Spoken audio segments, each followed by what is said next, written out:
Krunchy. Stays crunchy. And milk.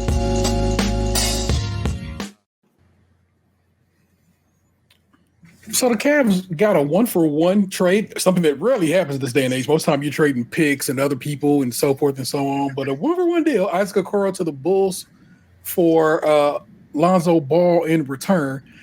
I see this trade, I'm like, oh my God, is that good or not? Because ain't Lonzo Ball been hurt for like 2 years? So I immediately go to Box, like, is this good? And he is like, this is great. And I'm like, oh, well, this soothes my soul. Tell me, sir, why is this such a well done, well pulled off trade?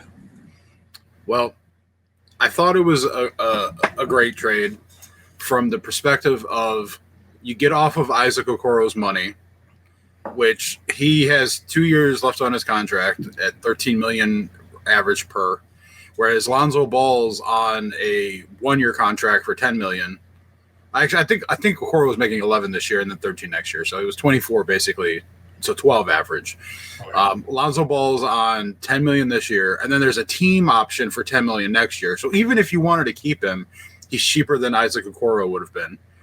So it saves them money. Not that I'm pocket watching anything because it ain't my money, but it helps. Like, money does matter in sports when you have salary caps that you have to contend with. So the Cavs are so far above the luxury tax right now that like shaving off $2 million doesn't get them where they would like to be, but it definitely helps the situation, because also Lonzo Ball technically is a better trade asset than Isaac Okoro if you want to try and make a move later on at the deadline, because he is technically an expiring contract since it is a team option.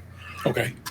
On the court, when healthy, which obviously you stated, Lonzo Ball has not been healthy for like the last 3 years. Lonzo Ball is a better player than Isaac Okoro. Okay.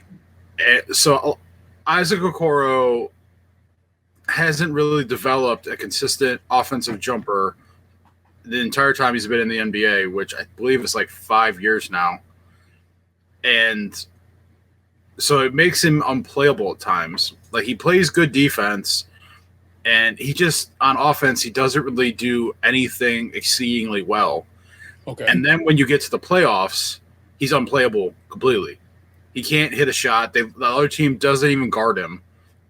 So you're playing 4-on-5, and so you have $13 million tied up in a guy who multiple years in a row now has shown you that he cannot play in the playoffs. And you move him for a guy who plays a position that you need already, because your primary point guard is going to enter the season on the IR, essentially. The NBA doesn't technically have an IR. Yeah. But our primary point guard isn't going to play at the beginning of the season because he's out with toe surgery. Okay.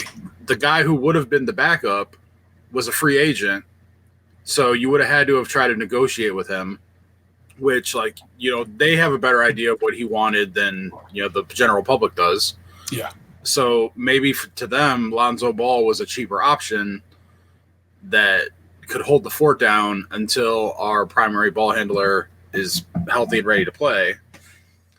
And so you basically move off of a salary spot and you reallocate those funds to a position of need that could eventually be your backup point guard, because Lonzo Ball, when he is healthy, he's shown that he plays about 20 minutes a game. He, can run an offense, he can pass, he can play defense, he can shoot. So he becomes a valuable backup who could be a spot starter. We also get his father in town making crazy interviews and stuff, which has already happened. I listened to one of those the other day. We have both Coach Deion Sanders, prime, and the elder ball fathers, the fathers in this city, and it's fucking so dope. I love that kind of bullshit. That's that good bullshit right there. I know. I listened to his interview the other day. I watched a YouTube video that they ESPN Radio put up where he called into Tony Rizzo's show. Yeah, and he's like, "Oh, my son's the missing piece. Oh, that's what you needed for a championship. Now you got Lonzo. You go win it all. Blah blah blah blah blah blah." And I'm just thinking, man, you must not think shit of your other son's team who was in the same conference. Oh yeah, that team ain't winning no chip no time soon. I think everybody understands where Charlotte's at, and I know I see Rod all the time posted about their signings, and like it looks like he's talking to himself, like trying to like convince himself of things on Twitter. Well, he's a season ticket holder. And so, of course, he attends games and stuff, and he likes to appreciate the team a little deeper than most people probably do. But I'm telling you, I'm sure if you had a conversation with people like, oh, no, guys, years away from the Hornets being an organization that could probably compete in or to get in the playoff, let alone, compete for anything. It's a shame, too, because Charlotte always has some dope-ass jerseys. And, but, like, they've just been spinning their wheels for, like, 2 decades now. Like, doing nothing. Not quite the Cleveland Browns of the NBA, but not far off either. Well, because they always have, like one guy who's kind of exciting. Like, for the longest time, it was, like, Kemba Walker. But like I was going to take you back to Larry Johnson, but I hear you. I know, but I'm talking about recently because back when they had Muggsy Bogues, Larry Johnson, Lonzo Mourning, and shit, like that squad was like top tier on NBA Jam and shit. But I'm talking about more within the 2000s. Like I mean, early 2000s, they had B Diddy and David West, and like they had like a squad, and then I don't know, it was like when. That moved. They kind of had that Brown syndrome where like that moved to Charlotte. I mean to New Orleans when they were the fucking Pelicans or whatever. Yeah. And it kind of like ruined everything because they come back and like they've just been out here Browns in it this whole time since. It's like when the Browns moved to Baltimore and then we got our team back and then it's just like it's not the same. It never will be. It just won't. Well, now it's a new era, man. Brownstown coming to Brio, Ohio, baby. $2.6 million dome stadium is going to be fucking tight. I'm sorry, how much money? Let's repeat it. $2.6 billion. There you go. That B. Did I say billion? Yeah, you said million first, and I'm like, look, $2.6 million stadium. I don't even know what that means. It's like a high school stadium. Probably not even. It's like literally something. No, not even literally make a lot of bread. So. Yeah. Like, man, forgive me. I've only been awake for an hour. It's okay. It's all good, man. I am. This is more talking than I usually do. Like once after I've woken up, like my work day, I wake up, I roll out of bed, I pee, I log on, and then like I don't usually talk to anybody. Like sometimes until I get off work. Actually, I probably shouldn't say that. I mean, yeah. There's usually a couple hours there, like where like I just sit here in silence. Yeah. Get the job done, bro. That's all that it ever is. So we don't even trip off of it. So good deal. What other moves? We got some we did.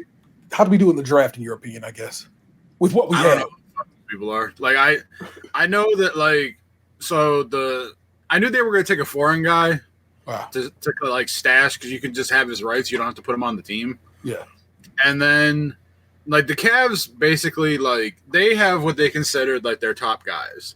Now they would move off a top guy if it meant like it improved the team. Like there was like the news that came out that like the Phoenix Suns had approached the Cavs about trading Darius Garland for Kevin Durant.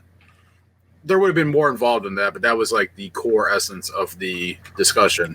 Yeah. And so like apparently the Cavs weren't like actively shopping Darius Garland, but they were open to like discussions of moving him for Kevin Durant. Yeah. But essentially the Cavs have what they consider the top of their team, like Donovan Mitchell, Evan Mobley, etc. Everything else that comes after that is going to be the bench guys and developmental guys. And so the Cavs, knowing that they have what they consider to be their top guys already, they're not actively searching for top guys. They're looking for guys who they can bring into their system, put into the developmental team, coach up to be eventually rotation bench guys on cheaper contracts while they support the top end of the team with the guys who are making $52 million a year, etc. Okay. So that's how Sam Merrill got here. Sam Merrill was in the G League. Like he had won a championship his rookie year with the Milwaukee Bucks. And then he floated around in the G League and shit. The Cavs saw potential in him. They brought him into their system. They put him on a 2-way contract. And then they worked him up to now where he's like a core member of our bench and just got a new contract, averaging like $9 million a year. Okay. They want to kind of repeat that process. Like Craig Porter Jr. is a backup point guard on our team who could end up being like our backup point guard of the future because he's been on like a 2-way contract now for like 2 years. I saw him play a couple times when I went to the G League games downtown. He's had spot minutes on the Cavs, like when Darius Garland and them have been hurt. So like he's someone who like the Cavs. He was an undrafted free agent. They brought in. They've signed. They've worked with. They've helped develop. But he's getting a 3-point shot. Before he couldn't shoot at all. So like he's someone that they're trying to like kind of like groom. It's like having like in the NFL how they have the practice squad. Yeah. And they work people in, and they become backups, maybe spot starters. It's the same principle. You want to find guys that you can have on your team for the cheap, that you could build into like they do something well for your team at a controlled cost, while you support the top end. Okay. Do we do that particularly well as compared to other organizations, or are we they didn't back in the day? Because back in the day, it was always we got to burn every asset to try and keep LeBron happy. So everything was top heavy. Everything was trying to find value in the margins to trade, every stone unturned. Then they shifted to rebuild mode, where there was high draft picks, development. And so that's part of the shame of the whole Isaac Okoro thing, because they drafted him 5th overall in the draft. Now, I don't know who came after him. Like, I'd have to look that up. But like a top 5 pick, you would hope he would become like a rotation player at some point, and they just couldn't make it work with him. But Sam Merrill, like I said, is someone they've been a success story. I mean, I would say that to some degree, Jared Allen was a success story, because he was like a backup in Brooklyn before they traded for him, and like he's really blossomed into like a starting caliber center. Evan Mobley is a guy they drafted and developed. Darius Garland was a guy they drafted and developed. I know those are the high-end big guys, but they still the Cavs did have a stellar track record back in the day of developing their rookies. They got lucky that LeBron was basically the best ever, because they drafted after LeBron. It was like Luke Jackson, who they had back surgery, and then he never really became anything.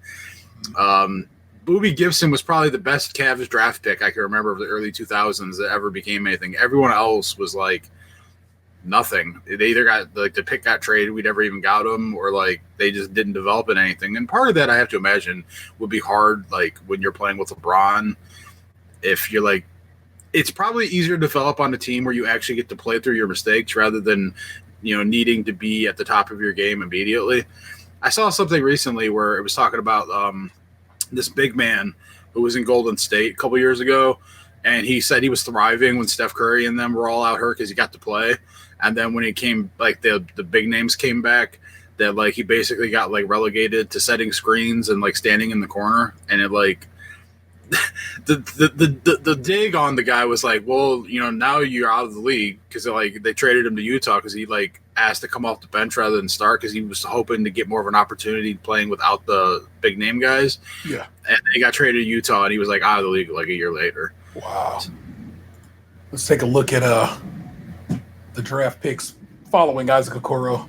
That is Onyeka Okongwu. I don't know that guy. Center. He plays for Atlanta. He's not bad. Killian Hayes isn't really anything. Obi Toppin is now on Indiana as a backup big man. He plays well in that role. Denny Avdija, he's kind of a low-tier guy on a bad team. He's a high-end small forward on a bad team. I know that's clearly he was drafted on a bad team, but he's not someone who you would want on a championship team as your small forward necessarily, but maybe as a backup.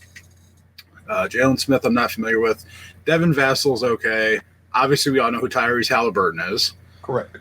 Aaron Naismith is now on Indiana, and he's a valuable piece of that team. Cole Anthony just got traded to the Memphis Grizzlies for Desmond Bane, and they're looking to buy him out to get off of his contract.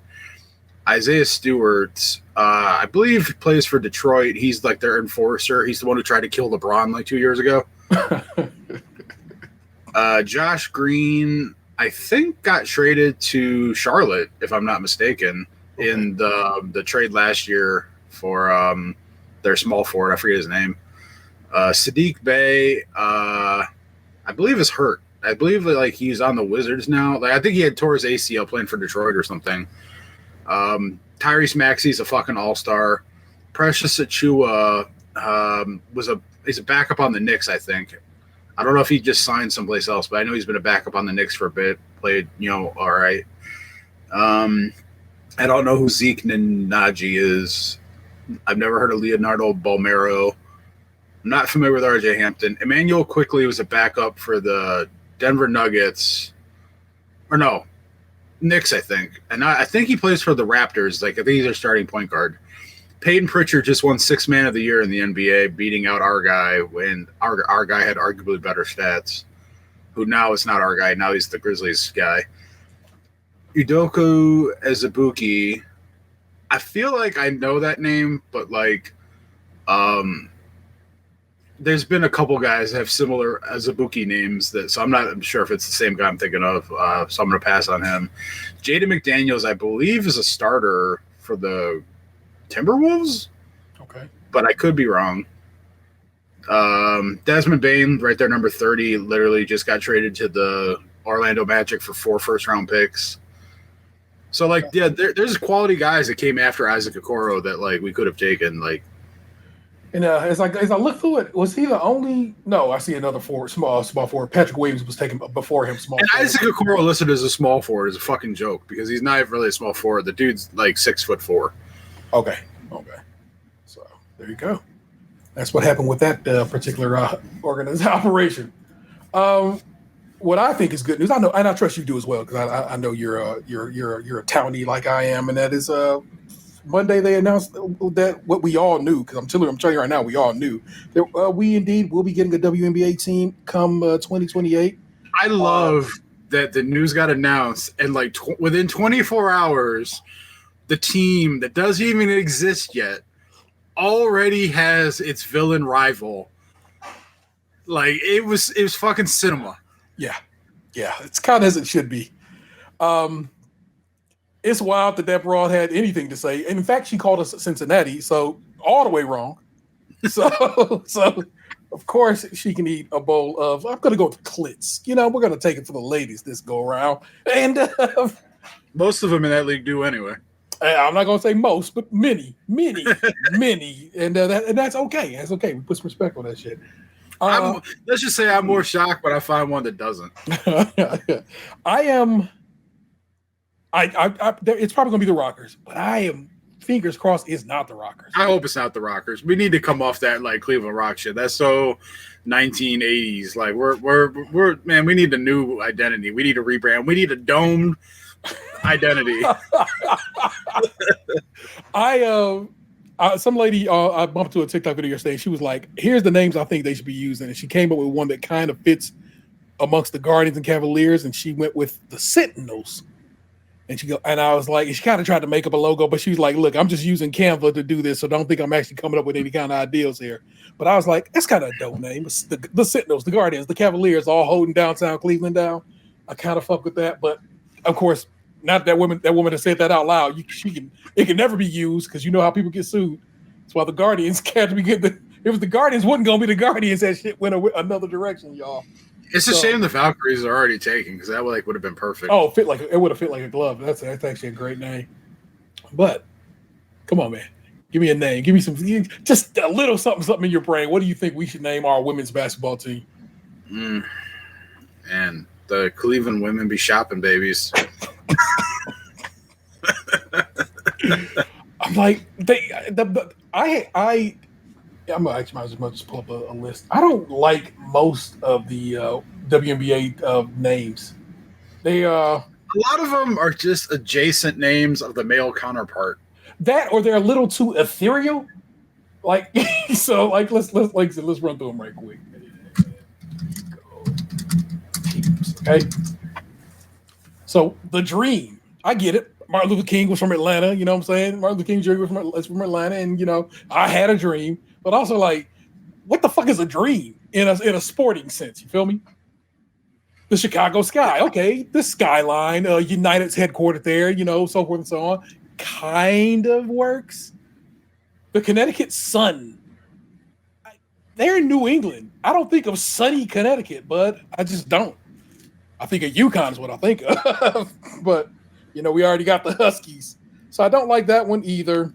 Also, we have Suns in the NBA, so either way, I don't fuck with that. The Indiana Fever. The Indiana Illness.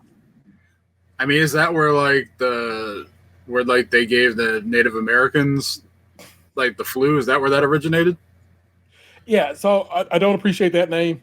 The New York Liberty is perfect. It's actually the best. I think one of probably the best names in the business of Yeah. that particular league. And I The hate New Washington, York, but I got to give credit where it's due. yeah, the Washington Mystics works great with the Washington Wizards. Just does. So I can get that one. The Dallas Wings. It just makes me think of chicken. And mind you, I love me some Paige Beckers. Fuck with Paige Beckers the long and the short way. That's my Man, her and Caitlin Clark, they're going to be the two that are going to be compared to each other. Like the people who don't like Caitlin Clark are immediately going to go Paige Beckers is better, even though like technically I've seen that Paige Beckers is putting up better stats in a lot of games, but that's going to be the antithesis of the Caitlin Clark. I like Caitlin Clark just fine, but I do too. I know I'm people just got saying beef with her. people who don't. Because they can't keep using Angel Reese, Caitlin Clark comparisons. Like the two different players do two different things, and one of them does things really well, and the other one just kind of like exists. You have to know that Angel Reese does not just exist. I do know that she does exist, Angel Reese but I don't think she's good. Angel Reese is. Angel Reese is kind of fucking amazing, and especially what she does. And so we got to disagree on that one. Got to disagree, homeboy. I got to disagree. But I ain't tripping off of that. Golden State Valkyries. I don't think the name fits Golden State. Feel me? I think it does because the Golden State Warriors Valkyries, that kind of situation. That's why I wanted Valkyries because I can't think of like a female equivalent for a Cavalier. Okay. Like when I think about Three Musketeer times, I don't think of women picking up fencing swords. So it's like Valkyries was. I was thinking like Wonder Woman. Like isn't that what like they're? Oh no. They're the Amazonians, but they do have whatever. I get what you're saying there. From the island of Themyscira and all that good shit. So yeah, the Las Vegas Aces, perfect. It's a gambling town, absolutely perfect. Motherfuckers should be jealous of that name. Of other teams that are gonna have moved to Vegas and want to hold Vegas now, because the Vegas Raiders sounds like ass. And the whatever, like the Las Vegas Athletics, I guess, is what they'll be when that baseball team gets there. No, thank you. I mean, I think athletics is kind of a jank name to begin with, no matter where. Yeah, but it for whatever reason it worked a little bit with Oakland.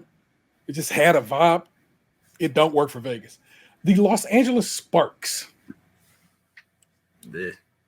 Yeah, not really. Doesn't really. The Minnesota Lynx, pretty hot. I like that one. Lynx, yeah, because Wolves. Yep. You know, whatever's going on up there. The Phoenix Mercury works. It's hot as balls in Phoenix. Yes, works perfectly. The Seattle Storm also works. Yeah. Because, you know what I'm saying? Seattle has a legacy of being a wet place, even though I guess apparently it's not as wet as we think it is. But, hey. So, what's a female Cavalier? So, like, Cleveland.com, like our local news website, had like this up on their Facebook page the other day where it was like readers were sharing their ideas for names for the team. Yeah. And so the five that it put on the Facebook post that I screenshotted was Cleveland Blizzards. No. Cleveland Cavalettes. Get the fuck out of here. No. Cleveland Shockers. Cleveland Kryptonite and Cleveland Rockers. Jesus Christ. Every one of those worse than the other. I think the Blizzards is the best of the five. But even still, I'm not like necessarily wanting to be the Blizzards. Okay, let's see. A Cavalier is a lady's escort or dancing partner. Cavalier etymology goes way back to horseman/soldier on horseback and knight. Cavalier, date to dance is very colloquial. In fact, most English speakers wouldn't say that.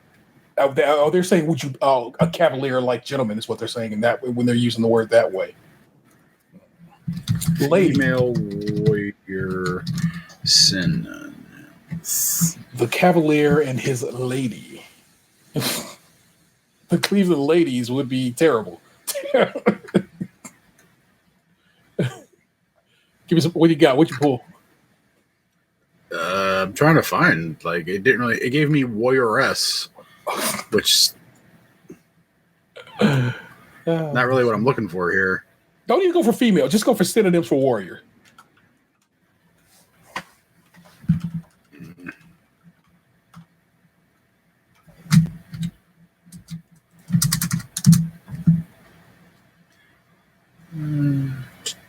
And Google is not being fucking helpful. All right, here we go. The thesaurus. I'm looking at the source too. My internet is quite slow. Internet. My computer is definitely starting to show its age. Yeah. Champion, fighter, hero, soldier, GI, battler, combatant, conscript, trooper, rifleman, conscript, commando, Cleveland champion. I can get with Cleveland champion. Yeah. Carabiner, Minuteman, Pikeman, Counter Guerrilla, Mortarman, Gendarme. Gendarme is real dope because that's a real French ass word, and Cavalier is a French ass word. The Cleveland Gendarmes, but of course you'd have to know that. So nah. Spearman, Militiaman, Cuirassier. Let's see how we pronounce that one. I wouldn't know how to pronounce it. All right, so here's champion.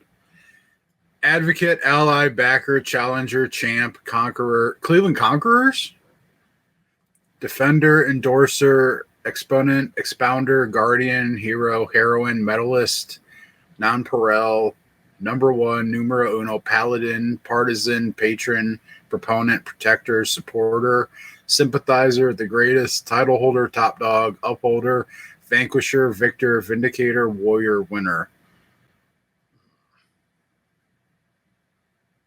I don't know. I don't think I'd hate the challengers.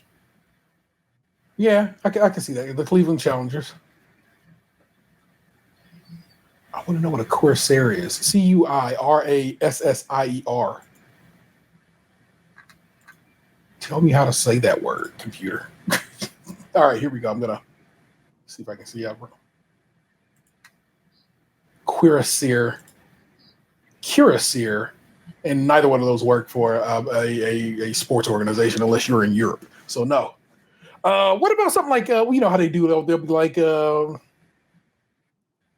Cleveland Basketball Club. You know that they do for soccer clubs or some shit. You know what I'm saying? No, because European basketballs have a lot of that. They do that weird little situation with naming. I can't call it, y'all. But I should probably start a show because we're almost 30 minutes in. So let's get to that. But if you, the listener and or the viewer, come up with a name you think the Cleveland WNBA team should maybe use, holler at us. You know what I'm saying? Email, text, all that good shit. We'll holler at you. We will certainly entertain it. And if we come up with something in the meantime, we'll share it with you. So. Rappers is talking to me as if we in the same boat. I tell them quick, no, I move coke. And you and I don't share no common bond. So forgive me if I don't receive you with open arms. It shames me to no end to feed poison to those who could very well be my kin. But where there is demand, someone will supply. So I feed them their needs and at the same time cry. Yes, it pains me to see them need this. All of them lost souls and I'm their Jesus. Deepest regret and sympathies to the streets. I seen them pay for the fix when their kids couldn't eat. And with that in mind, I still didn't quit. And that's how I know that I ain't shit. My heart bleed, but that's aside from the fact I live for my kids and theirs and them youngins after that. Hello, welcome to it. Stay Crunchy Milk, episode 578, and we rocking them baggy. I'm your host, Entertainer 713. That's your host, the eBay Emperor Lunchbox 2099. We in the building. What's good, sir? Just trying to figure out today when I'm going to watch Independence Day 4. When I went upstairs before, just a little bit ago, as you know, Vanessa was up there watching it on her phone. So I love that's occurring. At some point, I might have to get down with it as well. I know. I realized that I said it wrong, but yeah, Independence Day. Like I watch it every year. Like this is my one like tried and true tradition is that I watch Independence Day. Dope. Fuck with it. You anywhere tonight? Going to go kick with anybody or anything for fireworks? I have absolutely no plans the entire weekend. Lovely. I am going to Brunswick to go to Vanessa's people's house, and that's exactly what it's going to be. It's not that I always love them to death. Well, almost all of them. Love them to death. They're good people, so forth and so on. The reality of it is, as always, I am the only black person amongst these people, and it always just has a slight bit of discomfort to it. So I will be amongst all these people and chuckling and laughing, and somebody will say something uncomfortable, and I'll be like, "You motherfucker," because they can't help themselves. But tis what it is, y'all. You know what it is. Regular show. A couple news stories. Some of the assholes. Box takes some stories about him. Do I have any stories about me? I don't know. I might whip something up. And it's vibey, brother. We out here, and I enjoy that we are. We're doing it a day late, so if you're watching this live, and I see one eyeball in the chat right now, so somebody watching this live, hey, thank you for that. We are doing this on the 4th of July. We actually Box was had shit going on last night, and I was truly like, man, I ain't gonna make you rush home to do a show, because remember, this is it's a hobby, it's a high-end hobby, but a hobby nonetheless. None of this shit is ever a forced situation. So you didn't get a show this week if you're on the free feed, but if you are a patron, you got We Tried. I did a whole We Tried testing some smackaroos, and I hope my Patreons enjoyed it. I got long-ass Vanessa hair on my arm. I just saw. I'm like, God damn. You can't see that because it's a fine-ass hair, but that shit was long as shit. So let's get to the business of the business. If you heard a little bit ago, Box is talking about how the future of the Cleveland Browns is in Brook Park, Ohio. That's because Governor Mike DeWine signs off on using unclaimed funds for the Browns Stadium, future Ohio projects. What does that mean? That means that they're already taking our money, and now they're going to take even more of our money. Oh, turns out Ness went through, found her some money in there, some unclaimed funds she had in there. 2 different sets of unclaimed funds. So again, what's going to happen is everybody's going to be aware that also, no shit, I got unclaimed funds, and this treasure chest that they think they've discovered is going to be emptied, and then when it's needed, it won't be no bread there. All you're doing now is bring attention to a thing a lot of people maybe wasn't aware of. But let's read this story. Nick Evans on the byline with his signature Monday. This is from the Ohio Capital Journal. Late Monday night, Ohio Governor Mike DeWine has allowed a controversial funding plan for a new Cleveland Browns stadium to go forward. The state will tap its multi-billion-dollar pool of unclaimed funds, money which belongs to ordinary Ohioans, to pay for the Browns stadium and other sports and cultural facilities in the future. Shortly before DeWine signed the budget, Attorney General David Yost urged him to veto the provision. Yost argued taking money from Ohioans to fund a privately owned stadium is poor policy. 2 former Democratic lawmakers who threatened a class action lawsuit last week said they will be going forward. DeWine did, however, make one minor tweak to the funding mechanism. The initial program set at $500 million threshold. Projects beyond that amount were eligible for up to 25% of the cost in state funds, but those costing less were only eligible for 15% in state funds. The governor argued that the cost floor would have the perverse incentive of encouraging projects to become unnecessarily more expensive to meet a threshold for state funding.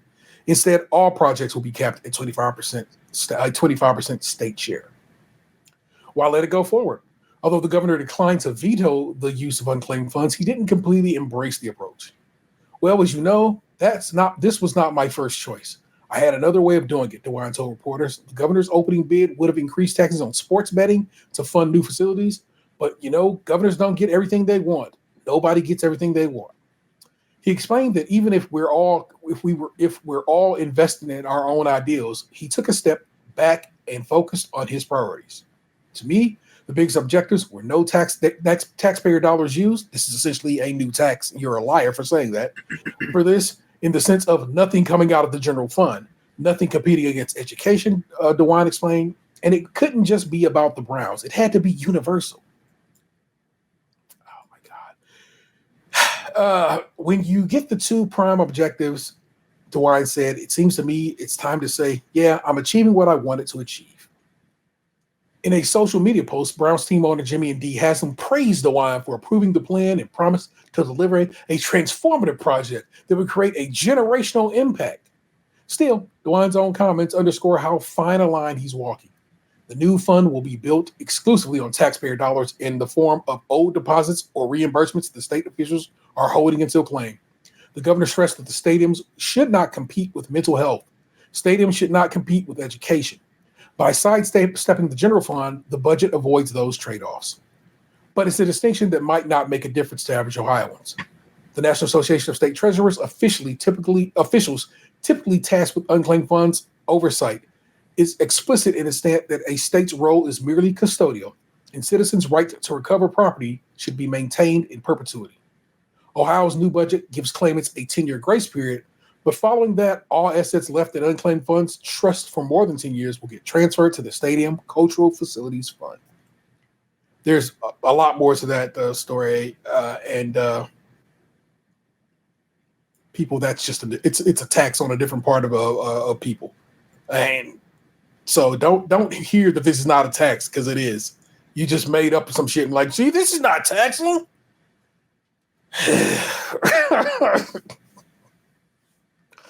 Yeah, real hoe ass shit. Governor DeWine vetoes. This is the other story, y'all. This is both about the budget. Both Governor DeWine using his pen to do some what are called line item vetoes. Governor DeWine vetoes measure that would have been suicide for Ohio pharmacies. Marty Schladen on the byline once again for the Ohio Capital Journal. Ohio pharmacies were worried that a measure inserted into the state budget would cause mass closures. Governor DeWine on Monday vetoed it and said that lawmakers in the Ohio House and Senate asked him to.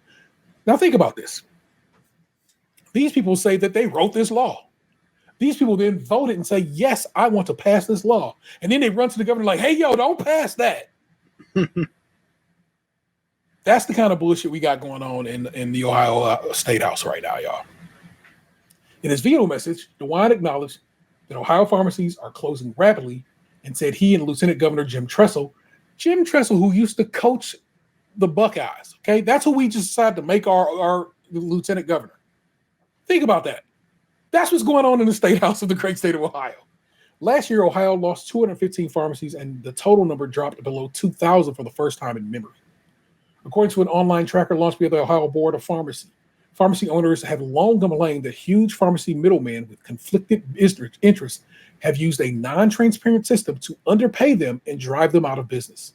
In response, the legislation was introduced in the Ohio House earlier this year that would require the middlemen to reimburse pharmacies for drugs based on a public database compiled by the federal government.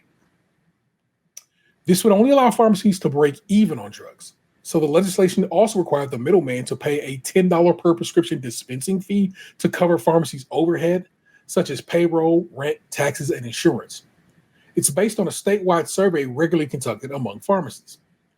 Then the Ohio Chamber of Commerce got involved, telling the state senators that the dispensing fees were a tax, just like that tax that we just talked about in the last story, and they should oppose them. But they didn't oppose the tax that comes out of the other people's money for the other. Anger just rises up in my throat. The chamber made the claim even though the Ohio Department of Medicaid in 2022 adopted a similar system and saved $140 million in the process. Despite requests, the Ohio Chamber hasn't disclosed how much money it gets from the middleman, known as the Pharmacy Benefit Managers, PBMs. The company that owns the biggest PBM, CVS Health, was a presenting sponsor of the Chamber's 2024 Healthcare Summit, and an executive with the company delivered a keynote speech. The Ohio Senate attempted a compromise between the House legislation and the Ohio Chamber demand for no dispensing fees. It would have required PBMs to reimburse pharmacies in a transparent system, but would have eliminated minimum dispensing fees. The Ohio Pharmacists Association said that it would be much worse for pharmacies than the current inadequate setup. Pharmacies could only break even on their drugs, and they couldn't recoup their overhead, they said. It's any pharmacy's suicide bill, David Burke, the organization's executive director, said last week. In vetoing it, DeWine agreed. This item was intended to strike a compromise between interested parties on how to best regulate the practice of pharmacy benefits managers in Ohio and the requirement for a fair and transparent reimbursement for Ohio pharmacies. The governor's veto message said, however, due to drafting errors, the language will not achieve the legislative intent. They just lie. Just to our face. Just like without, we wrote this fucked up. So that's what's really going on. Not that people who have interest in this approach us and say, hey man, don't do that to our money. Don't fuck with my bread. Anyway, guess what? We're still fucked. And the Senate and Congress of this great nation passed an even worse bill just yesterday fucking us harder because, well, 17 million of us. I guess I have a job that I currently have insurance through. But if that were to change anytime soon, guess what? Still probably wouldn't have no insurance because they'd be like, you got to work to get insurance because that's a dumb reason. That's a dumb thing we do in this country. We make people work for their insurance instead of just providing insurance like every other nation on the planet does. Fucking politics as usual, y'all. I'm not going to read the rest of that story. I'm just getting angry as I read it. Those are your news stories for the week. Govern yourselves accordingly. We outside. Boxman, I like when I get to hand the reins of the show over to you because I can just breathe for a moment, take in your stories, hear what's been going on in your world. It's time for some story time at Lunchbox, sir. Let me push play on your little your video package here.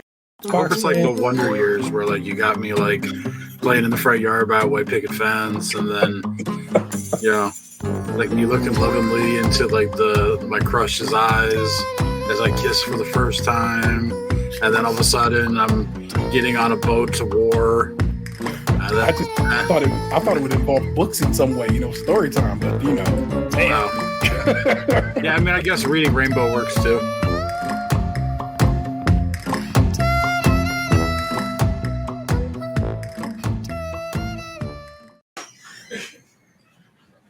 We'll be making a show right now. This is interesting. I come back from the video package and you're not even there.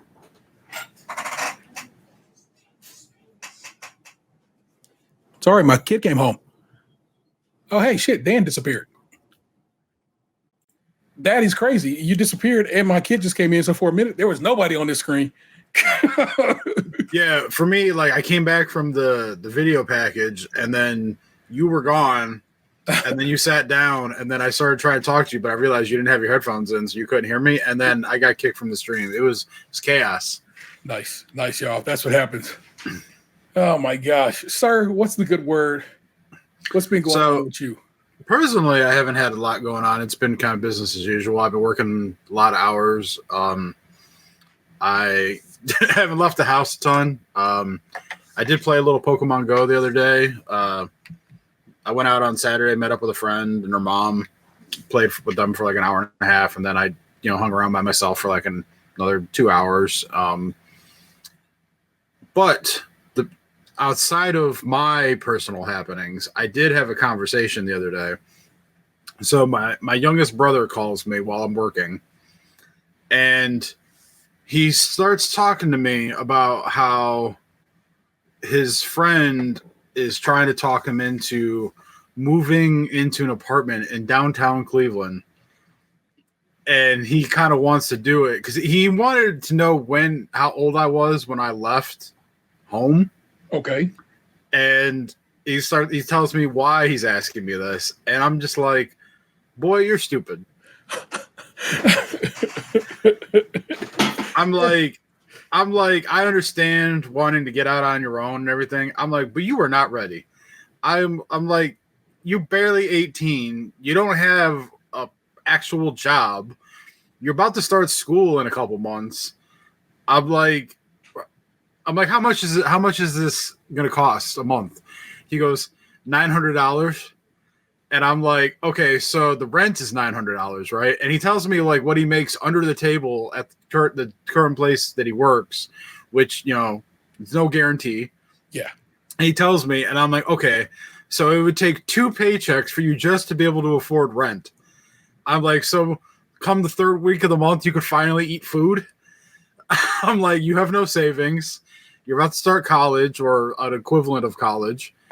I'm like, I get not wanting to live at home and you're tired of like mom, feeling like she's like riding you and wanting you to do things you don't want to do and shit. I'm like, but you got to suck it up for a while and, just ride it out as long as you can because free rent don't come around very often. And when you get it, you got to take it because like it's hard out here for a pimp, man. I'm like, everything costs $1 million and you don't make $1 million.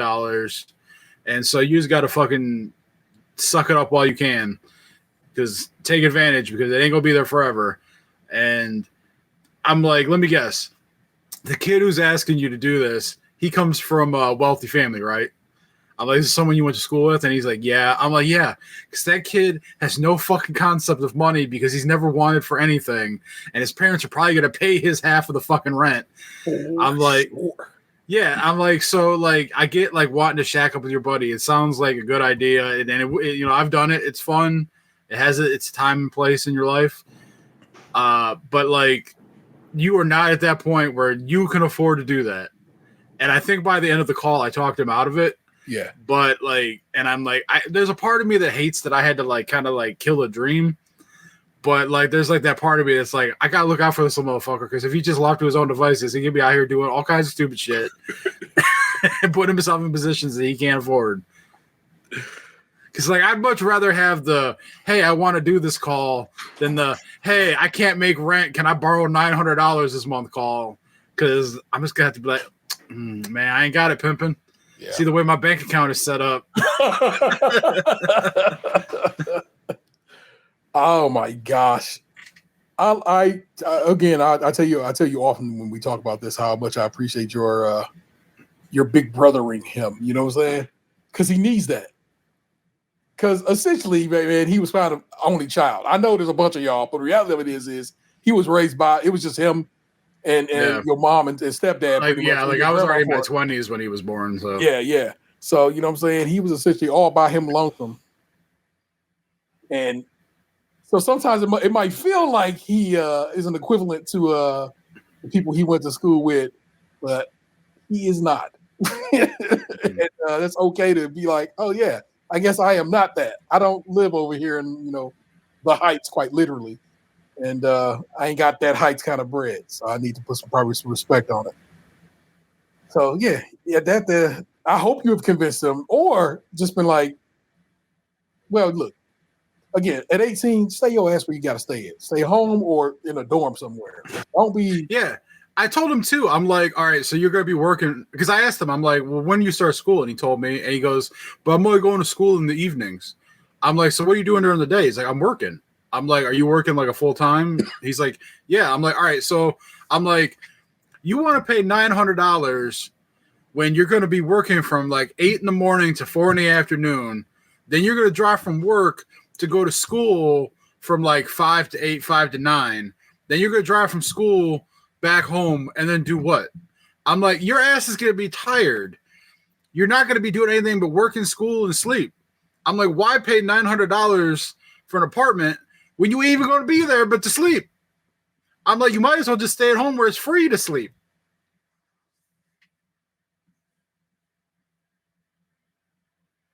I can't feel the dead air here.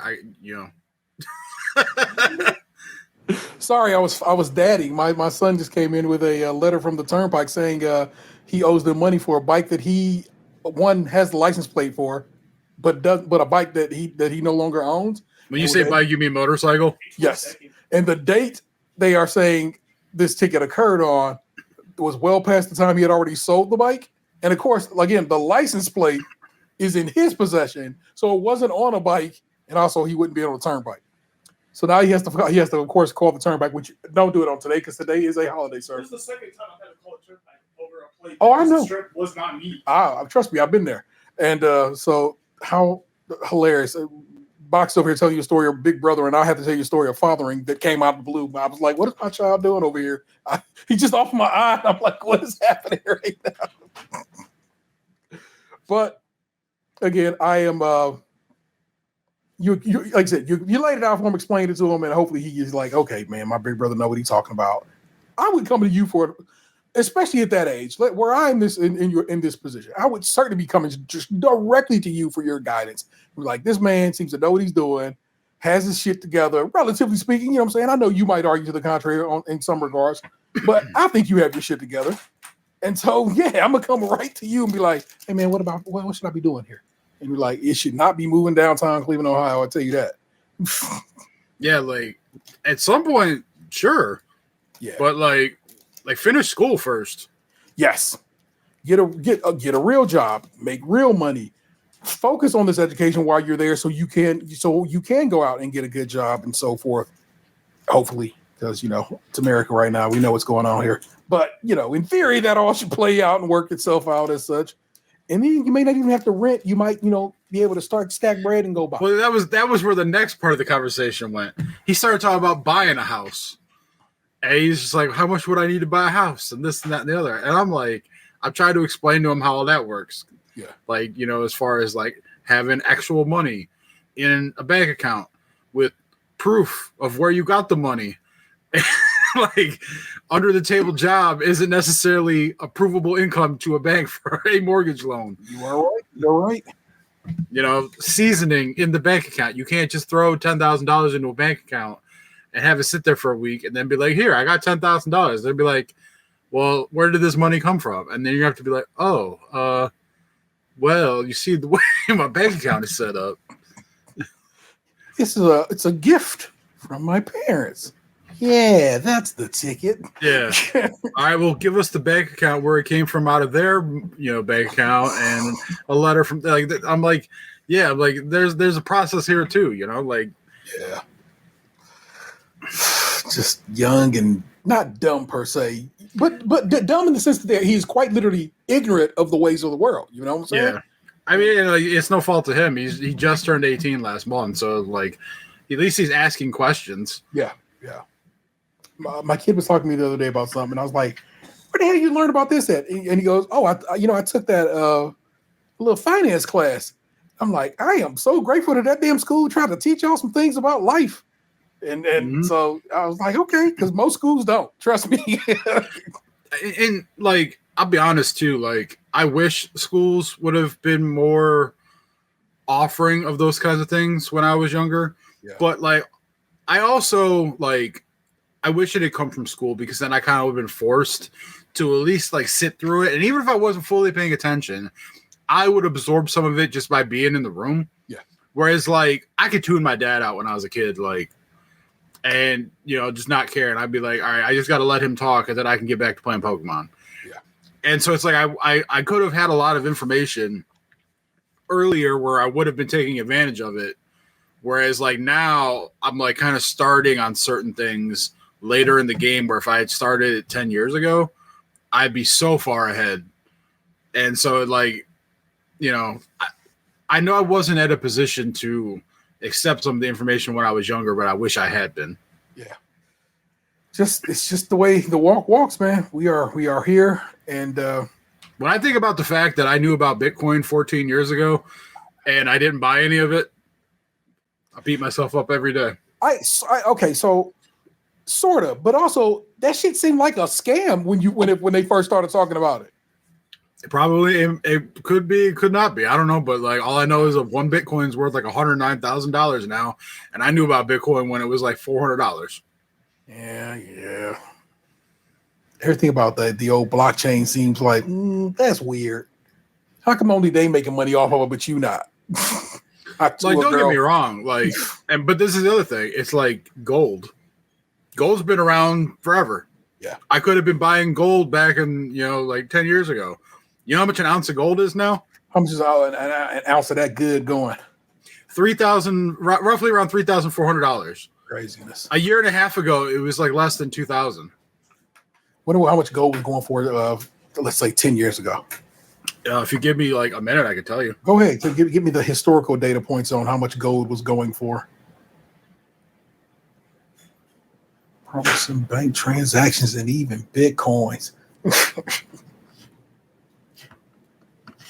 Let's see. 10 years ago, around 10 years ago this time, you could have bought an ounce of gold for about $1,200. Wow. That's far better than the current interest rates. So you would have crushed on some gold purchases. At this moment, an ounce of gold is worth $3,352. Man. You could have bought an ounce of gold a year ago for $2,300. So you could have basically accrued an extra $1,000 worth of value in 1 year's time. Yeah. Because that's how shitty our economy is. We are not a financial podcast. Do not take things we say as financial advice. Oh, all we're doing is giving you strictly for entertainment purposes. please contact your financial advisor for your own personal financial situations. All we're doing is giving you some historical data points, and you do with them shits what you will. The reality of it is each and every recession we have had in the last 15 of them shits has come under Republican leadership. And so we are fucked every time you go ahead and vote a dumbass in office like you just did this last time. So that's on y'all, not on me. So you've given your brother the guidance he needs. Hopefully he accepts it and learns from it and is therefore a little better off going forward. And I'm glad. What does he end up going to school for? I know for a minute there he was talking about photography and so forth and so on. What did he end up making a decision? He's going to be a mechanic. Okay. He just decided to take it. Well, I mean, look, we need mechanics, we need plumbers. So he ain't wrong. All that shit is real. And if anything, if one point he could probably own his own garage and that becomes, you know what I'm saying, that becomes the thing. So that is a wise move. So I gotta put some respect on that ideology. Because the bread is needed, y'all. So we'll figure it all out. Ah, man, anything else been going on in the realm of Daniel? No. Somebody said something the other day about like, oh, did you see this? And I'm like, man, I left the house in like 4 days. Oh my God. I was at so Vanessa needed me to get watermelons for this party we're going to today. And so I went last night and snagged some, but the Giant Eagle by our house had both red and yellow watermelon, and I wanted yellow watermelon because people seem to not know that yellow watermelon exists. And I knew we had some locally, but I was like, let me go out to Rocky River because they might have better ones and blah, blah, blah. And all they had was red over there, no yellow. I'm like, you motherfuckers. So then I had to get up this morning and go to the Giant Eagle around here to try to snag me a yellow, and I got one. But also, combination of things. It is both early in the month, meaning the old pensioners are out there shopping, and it is also a holiday, meaning everybody's trying to get shit to go for, they party or whatever they got to go to. So it was wild packed up in that grocery store this morning, y'all. That line, the line I was in just to go through to check out with a singular watermelon and 2 donuts took far longer than it probably should have. But that's how it goes down in these streets, y'all. So why is my mouse seemingly stuck? There we go. I got it. So that was a bit of a something. So I'm with you on maybe rather stay in the house if I could have. So, oh my gosh. Well, hey, there you go, man. That was some story time and lunchbox. A wee little bit of that. Let me give you some tea time, which I kind of technically just did, but I got a clip now, so I got to use it, right? So let's push play on that.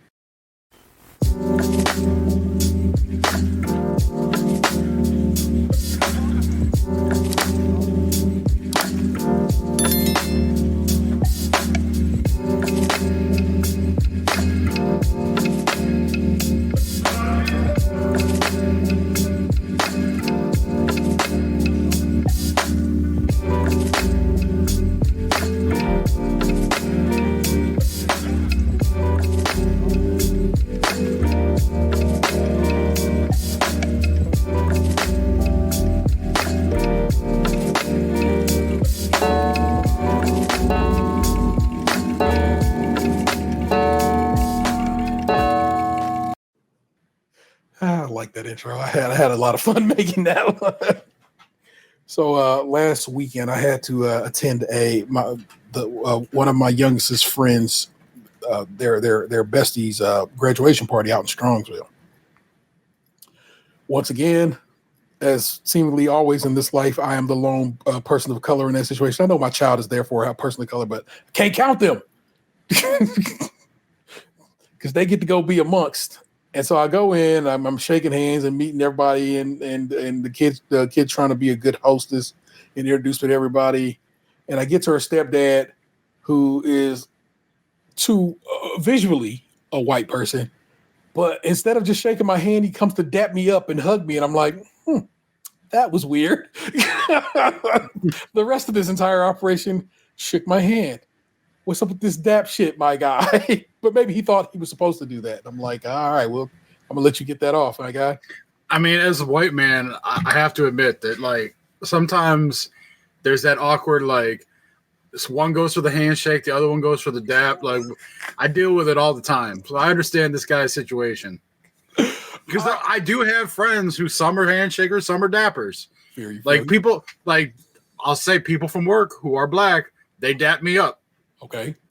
So, but like in a normal professional setting, are they handshakers? Like, are they just dappers with me because we're cool? Or are like when they meet someone from work that they don't know like that, they handshake. Like you never know. So in this instance, this is the first time I'm meeting this person. I think that's a handshake situation. Mm-hmm. You don't know me like that. I guess that's true. I feel like you have to earn the dap. Yes, that is not given. That is earned. And I was just like, So I go in the house, and there's a dog there, and the dog is like, yo, hey man, like the dog's known me forever, just like love Sean, because I don't know, I have an affinity toward animals.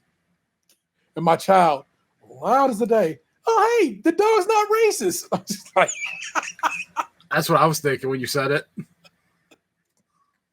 Because we all get it. Most dogs kind of are, but this dog was not, and so this dog was just lovely and happy and having fun. But I sat there, I was like, oh my god, I can't believe you just said that in front of all of your white folk. And so then at some point during this little situation, I just sit myself down. There's like a little back little inside porch situation. I just like, look, I'm gonna be right here in this chair playing Monopoly Go. I'm going to stay for an hour, maybe an hour and a half, and I'm gonna slide out. Everybody's aware. I'm like, okay, we all aware. That's what's going to happen with this situation. I'm here because this child asked me to be present at her party, and I'm never going to disappoint, kids. So I just try to sit there. There's people over here. There's a table in this room, and they're just conversing and blah blah blah. And then they obviously start that old whisper. They try to, no, he said it. Blah blah blah. They're mumbling, and then they go, oh, I can't say that. No, I'm like, okay. So it just already feels icky. You feel me? Then a parent kind of wavers into the room, and then what I assume is her husband, but her man wavers into the room, and their kid pops up and is like, hey, have you heard anything about a power? Because the power around this neck of the woods has been going out a lot since last year's storms, and their power happened to be out, and my power happened to be on. I was like, oh, say, where you stay at? I'm over here on this street. I'm like, well, I'm over here in this neck of the woods, and our power came back relatively quickly, and I think at last I heard you should be good. You should be having your power should be back on because I'm just trying to talk. And the wife is to my left is just like, oh, hold it down. Trying to. The husband look at me and don't say a goddamn thing. And I'm like, oh, okay, so that's the set we in right now. Okay, cool. So again, I keep sitting there playing Monopoly Go because I was trying to close that damn sticker out and didn't even get close. Well, okay. I was gold locked, and it was 6 to go, and wouldn't know where I was going to get 6 golds over a week and some change, but still. Then the dude who dapped me up comes into the room and is talking to this dude, and he's talking to him just super shitty. Like, what, you don't know about you're German and you don't know about this German composer, blah blah blah. And he goes, and me, I'm actually Lebanese. This guy I just told you, who by virtue of what he looked like is white. He banging his set he claims is Lebanese, and I'm just like, I don't like you in any way, shape, or form, you motherfucker. I don't like you. I don't like you talking to this dude like he's stupid because he don't know something that you know. I don't like that you like I'm Lebanese, and he says it in a way that seems almost braggadocious, or to say that I'm special because of this and blah blah blah. And I'm just like, this is weird and uncomfortable to me, and I'm just like, I don't understand. I don't know. Like I said, I've been to Box's house. No, that's the point. When I go to Box's house, I've been to Box's house, and let's say Box is having an event. It will be, sure thing, a bunch of white people there. But it also is almost always at least one Puerto Rican, maybe 2. It's always, oftentimes, I think you've got a couple of Asian compatriots, or at least partially Asian compatriots who come through. Yeah. You have a relatively mixed group of individuals you call friend. You know what I'm saying? And you stick out like a sore thumb because of that, because most white folks simply don't.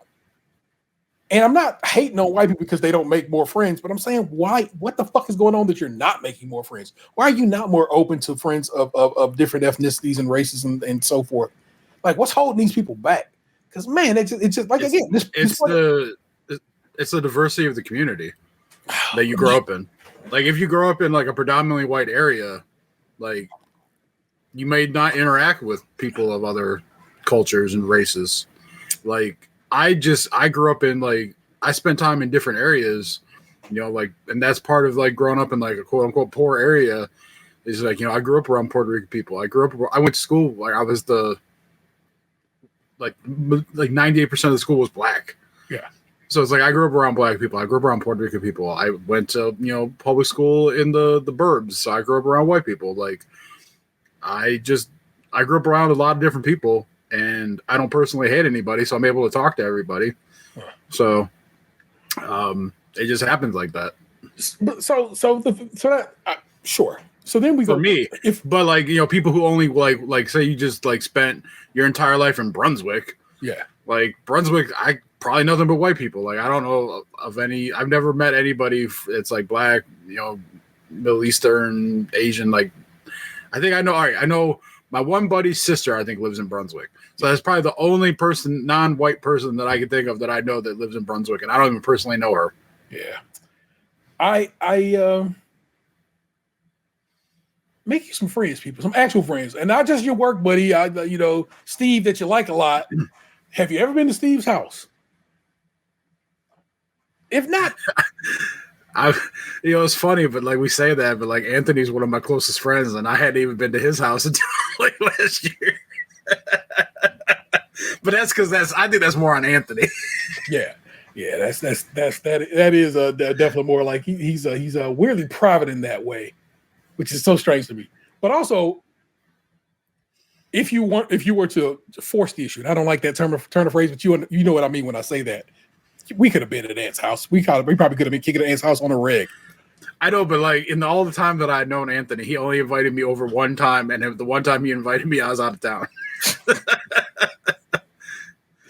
True. Amanda is not the invitation extending type, but so there you go. That's an interesting example of the flip of that, and it's like I both get it and hate it at the same time because black folk people of color in general aren't allowed that same bit of I guess leeway, if you will.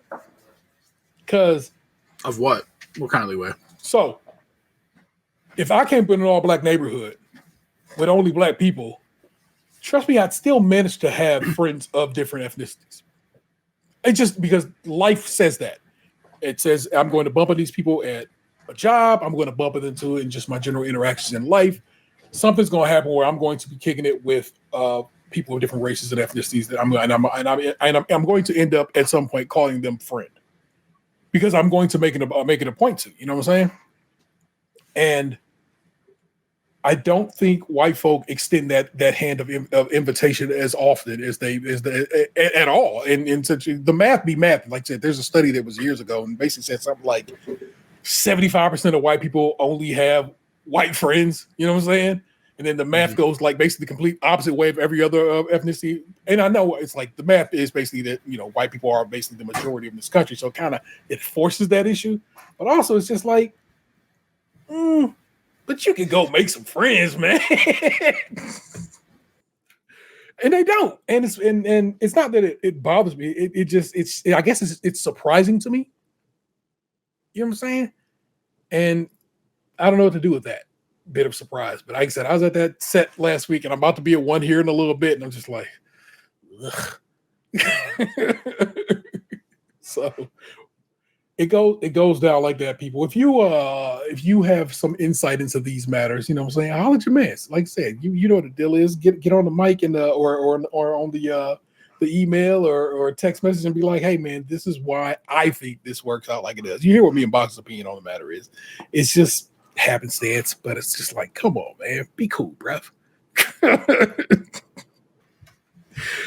But I guess that's what cool is, man. I'm off until next Friday because, of course, it's a holiday. So I always try to, extend the holiday as far as I can. Mm-hmm. And Tuesday, Vanessa is taking me to Detroit to go see the Wu-Tang Clan and Run the Jewels. That is my little birthday present, even though my birthday is until September, but that's when this concert is, so it is what it is. Is there a reason why you went to that one instead of like the Columbus one? Because I love Detroit. We have a good time every time we go up there, and there's Buddy's Pizza. I was only asking because Detroit's a little further of a drive than Columbus. Yeah. So when the option appeared, I was like, oh yeah, we can go to Little Caesars Arena. I would definitely go kick it up there and watch RTJ and the Woo do the Are you darn staying thing. tonight, or are you coming back same day? Staying tonight. Gotta stay tonight. I cannot. You know, we've gotten sense about that things as we've gotten older, sir. So we're gonna stay the night up there. I'm excited about that. That I'm excited to see Run the Jewels again and Wu-Tang Clan again. Though I've seen them both perform, it'll be cool to see them on the same billing, and I think that'll be a good time. If it works like it should, we're gonna wake up early Wednesday morning. We're gonna head north a little bit and go visit Lake Huron, so I can bump another Great Lake off my list. Mm-hmm. And if I get Huron done, the only one that remains at that point is Superior, which is way up in northern Michigan. And that one, that's a long drive. That's a long mission, y'all. And that one might not happen for some years or next year. If I guess I am so desirous to make that travel happen. But I'm off Thursday and Friday next week. Okay. I originally was only off Friday because I just have my 6-month checkup Friday morning, and I usually just take the whole day off. But I took Thursday off when I realized that we're doing our monthly department meeting that day, and I don't want to be a part of it, so I just took Thursday off too. So I ended up having to take Thursday off because that's the kids' college orientation.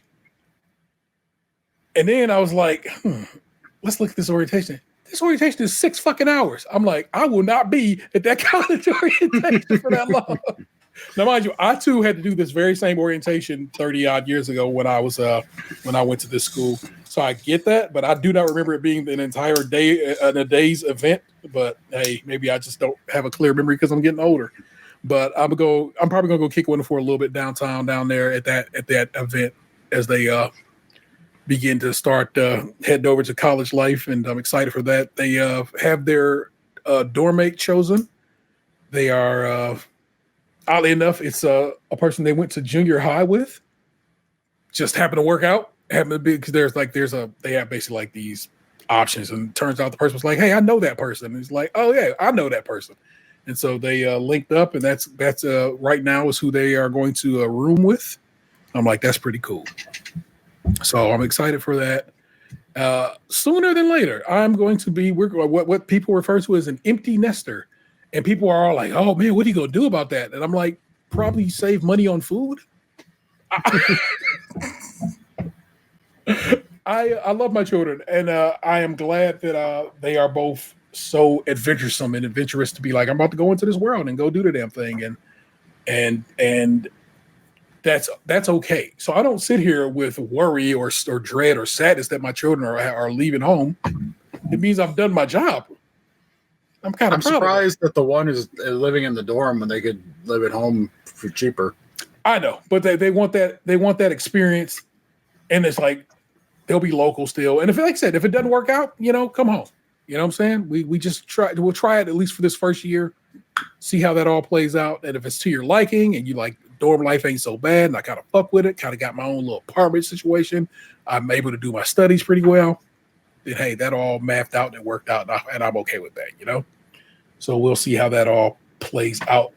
Again, I'm excited for that. That's what it is to be, I hope I've done. I know I've done okay. I have managed to raise 2 kids under some real duress when you know the whole story, and that's pretty fucking okay by me. And so go live in a dorm for a little bit, see what you think about it. That's fine. They already got a bit of a scholarship from the school. I want to poke around, see if we can find some more. Just basically as much money as we can get for free. You know what I'm saying? I want to make sure we try to get as much bread as we can for free for that situation. So that's what's calculating over there. But that's what it is, people. That's what's been going on, and a little bit of what's been going on in my world. Again, if you are a patron, you got a show this week, and you got to see me eat snacks right here at the same desk. But it's a much more jovial. And I had more hair and beard at that point in time because I wouldn't I shaved it before we did this show because I can't be going to visit people looking like extra shaggy. I know I need a haircut too, and a beard trim in like the worst way. I normally put the 8 on it and just basically kind of try to even it out. And then I try to go light over it with the smaller clippers, just kind of get the strays. And I was like, man, it's lightweight summer. It's kind of itchy. So went over with a 7. And I was like, nah, let me put that. So I put the 6 on it. So this is a 6 guard beard. And I'm like, I'm okay with that. That I can that is not super length. It has some length to it, but it's not bad. It feels pretty good. And so that's the summer and the summer 2025 beard, guard 6 people. We'll let it grow back out come fall and winter and see how it all plays out. But you know what it is, man. Every week we take this operation over to Reddit and then delve deeper into the subreddit for Am I the Asshole, where I read you a few Am I the Assholes and we decide if these people and or are assholes. And look, it has its own little bit.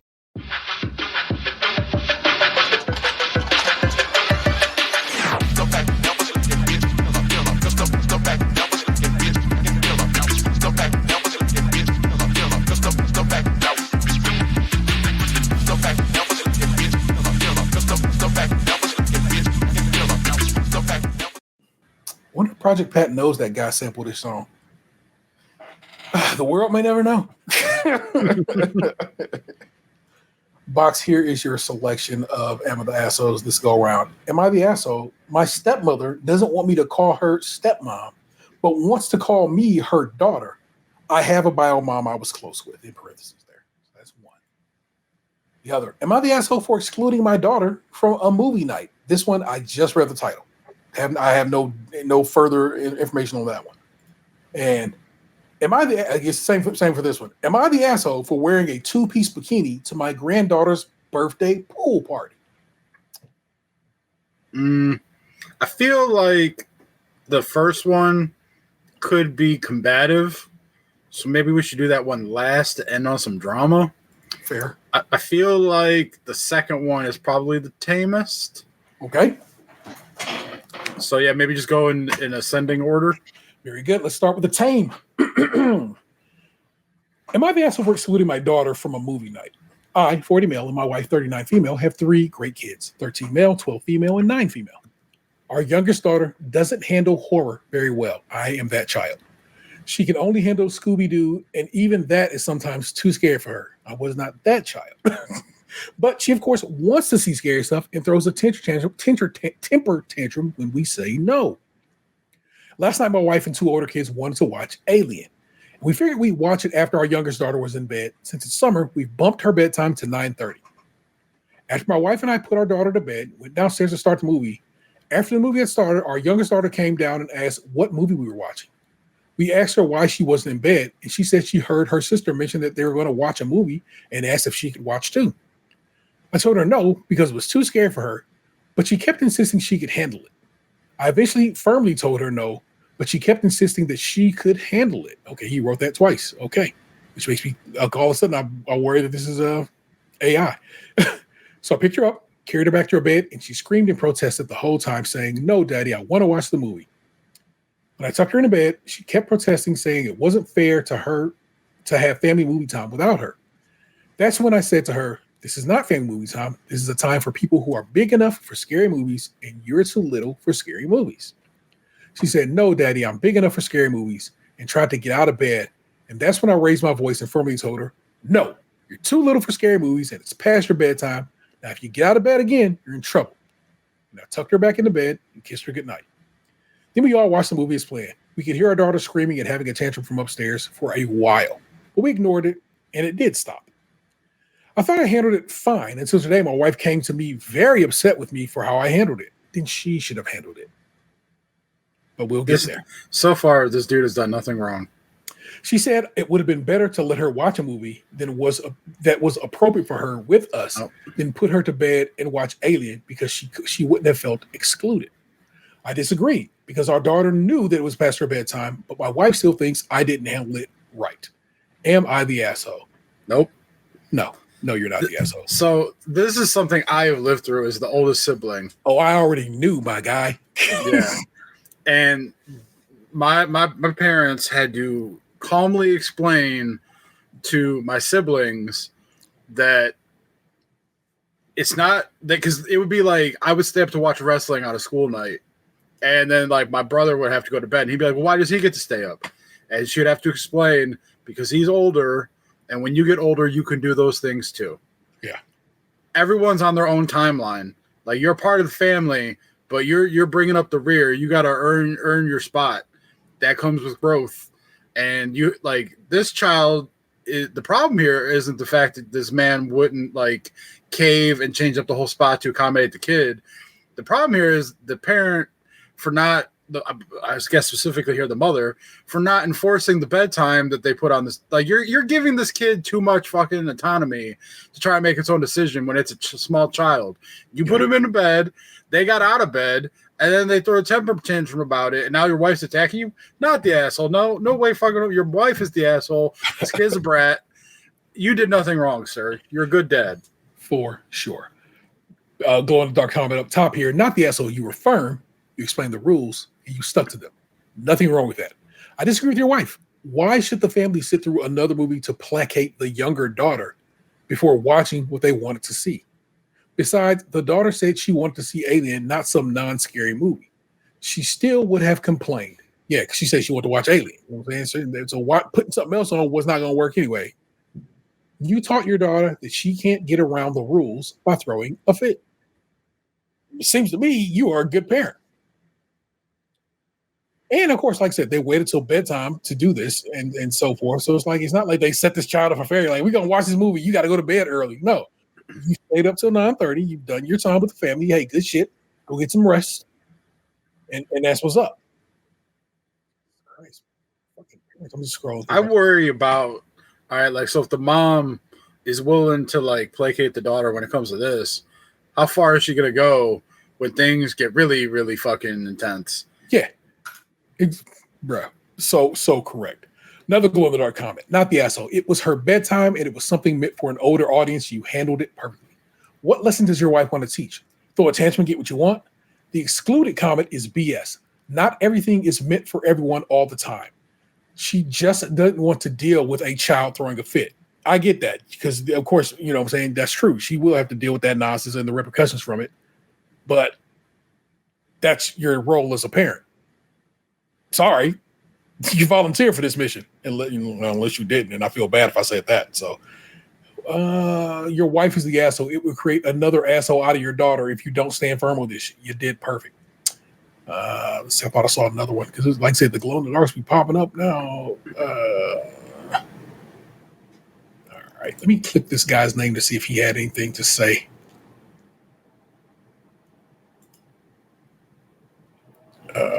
Not the asshole.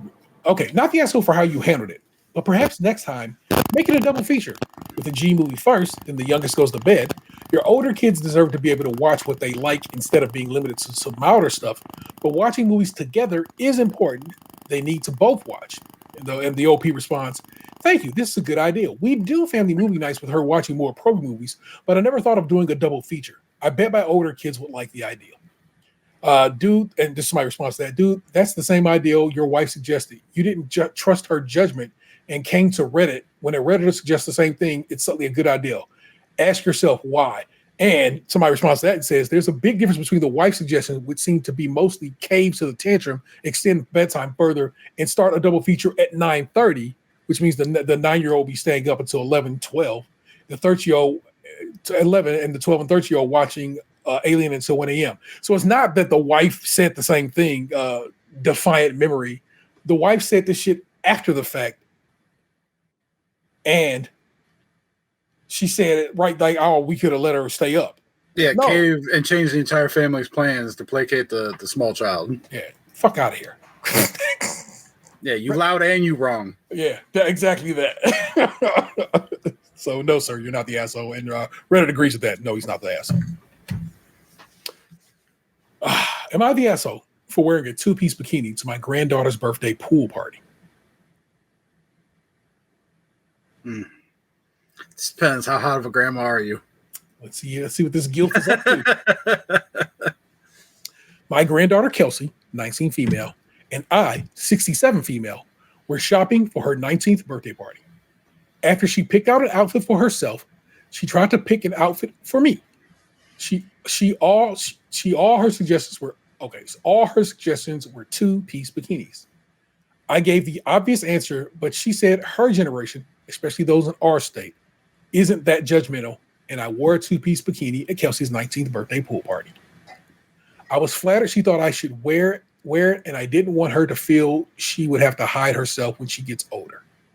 The party was hosted by Kelsey's mom and my daughter, Bridget, 44 female. After the party, Bridget told me it was inappropriate for a woman my age to wear that in front of a bunch of college-age youngsters. She notably, or I guess noted, I guess is how this is miswritten, that she wore a 1-piece instead of a 2-piece. Am I the asshole? So all these kids attending this party are in college, and it's inappropriate for someone in their 60s to wear a 2-piece. How? Why? I don't understand how it's inappropriate. Like, they're all adults. Like, even if they were kids, 2-piece bikinis exist for a fucking reason. So where's the inappropriate behavior here? There is none. Plus, her granddaughter chose the bikini for her. Her granddaughter wanted her to wear that to her party. Oh, Box can't hear me. But I can't hear Box anymore either. Did I click? Still can't hear you. Oh, there you go. I can hear you now. So I'm going to blame your microphone. I can hear you fine. I can hear what's going on in your background. So it's weird that you can't hear me. See, y'all can hear Box typing, right? I can too. Well, anyway, I think it's perfectly fine that my man's, my woman's in this case, went ahead and rocked the bikini. Because, hold on, let me go to your. I have to respond to Box and tell him. I know. Oddly enough, I can hear you fine. Man, I can't spell today, y'all. Let's double check here. Mike is miking. Speaker is speakering.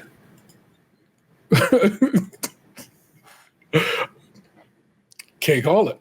Box can't hear me, y'all, and I don't know what to do with that.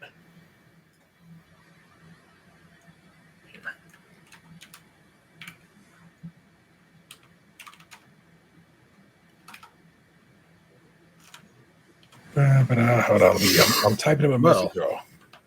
I guess it's up to me to fill the dead air here. Again, Box doesn't know the air's not dead. I have any pee poop stories or any inappropriate happenings. So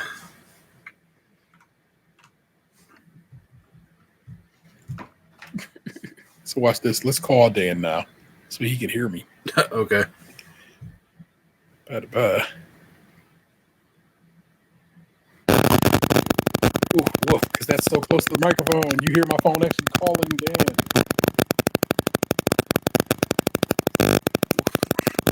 Tell me you answer. Okay, you can. But of course, all I hear is the static of us having the cell phone. So that's terrible. Also, I can hear myself in the background of your situation. Yeah, I can't put headphones in both things. Yeah. I can't call it. That's so weird because you were talking just fine and all of a sudden it's just gone. Yeah, and like I said, I can hear you perfectly. What if you leave and come back? I will do just that. We're going to refresh me, listeners, and Dan. I'm hanging up. All right.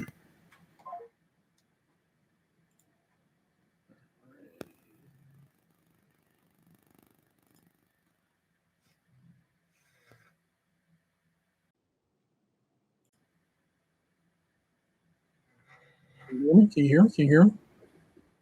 Yeah, see? It's so random. Did your mic settings change somehow?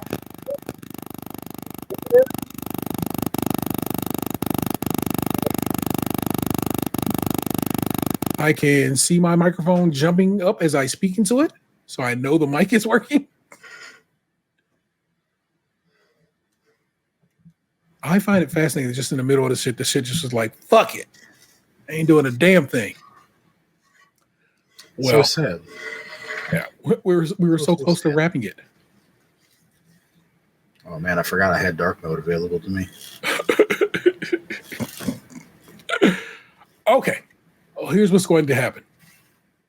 I'm going to wrap the show. I know up. you're talking, and it makes sense to you. Yeah. And Here, talking to the listeners. So, I'm going to wrap this show up right now. I'm going to end the stream. I'm going to holler at him. And I see if I got it. My speaker settings changed somehow.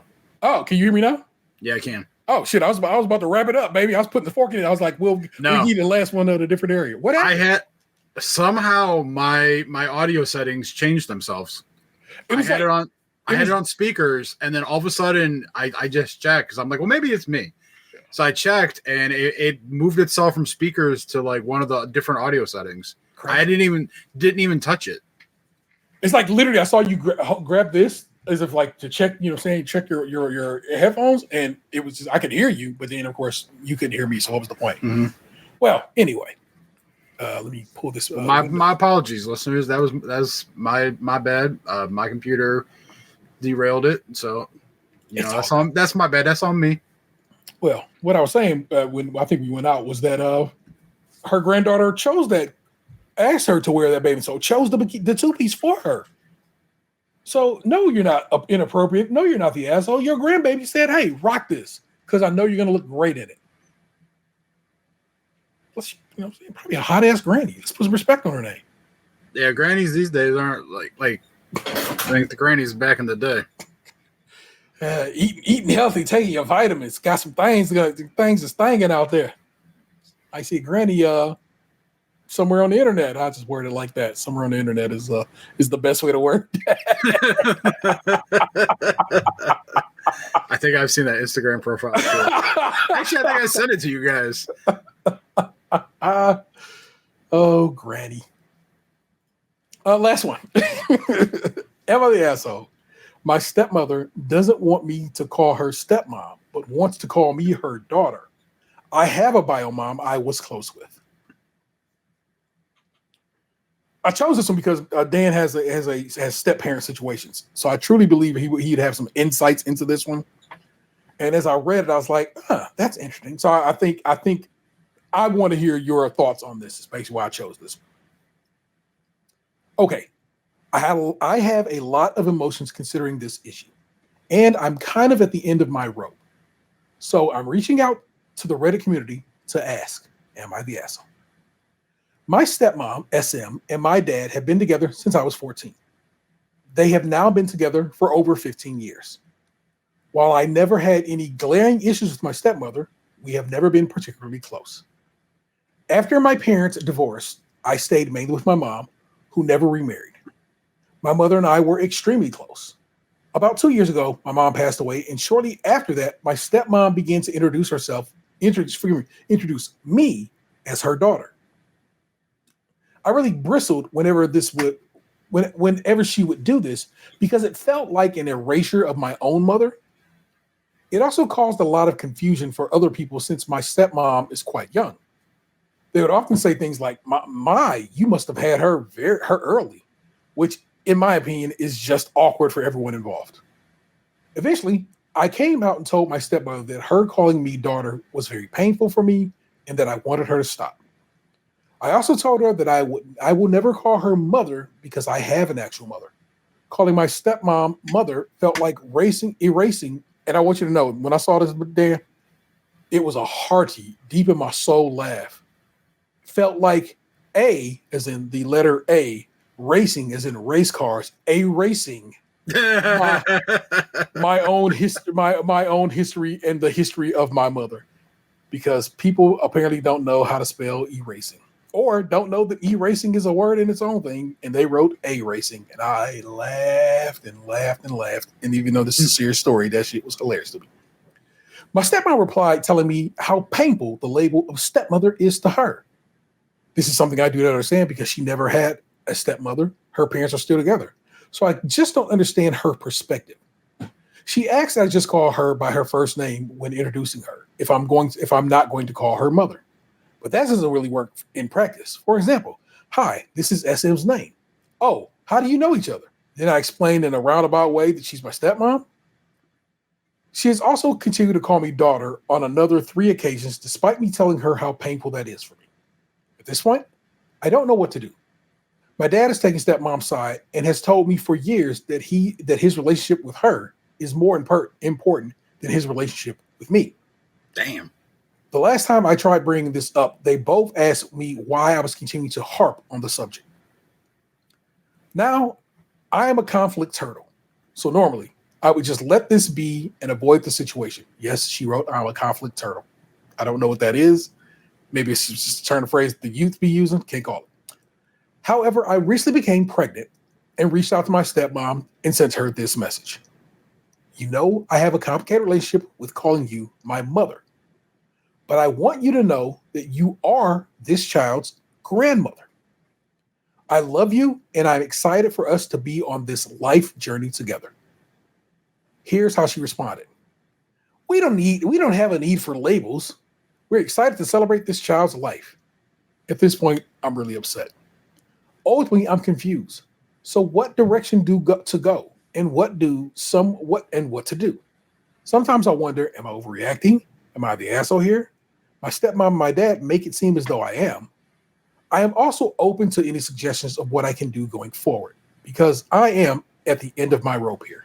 Thank you. I feel like there was a power imbalance in the relationship early on, where the mother wanted to have that like firm, this is my daughter, but she didn't want to give that same equality to the daughter of like mom necessarily, where she's just like, I'm your stepmom, but she wouldn't go, you're my stepdaughter. She wanted like that, like almost like she was like showing her like, I won this prize. And obviously this person is older because they're talking about having kids and shit.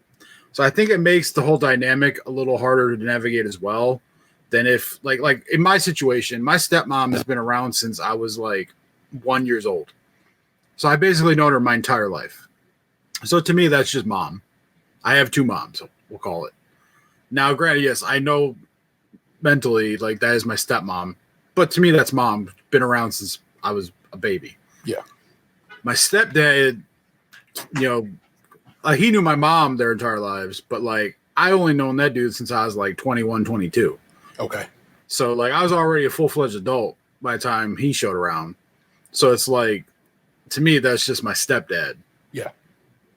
Like he wasn't there when I was a baby. So like I don't treat him like shittily or nothing.